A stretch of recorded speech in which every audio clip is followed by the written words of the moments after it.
namin to, guys. So yummy. And oh my god, yung smell. No?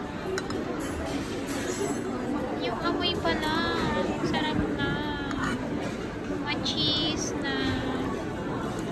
Basta hindi ma-explain. Cheesy with egg. Tapos ang laki ng garlic butter. Pwedeng good for sharing to, guys. Kasi kami dati, tig-isa kami binili. Isang carbonara, isang spaghetti ba yun? Kaso ang lalim ng serving niya, no? Akala nyo lang maliit, pero ang dami niya, no? Ganyan kasi yung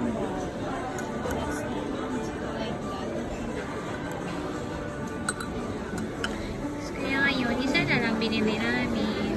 Tapos nag-coffee kami from Red Hot.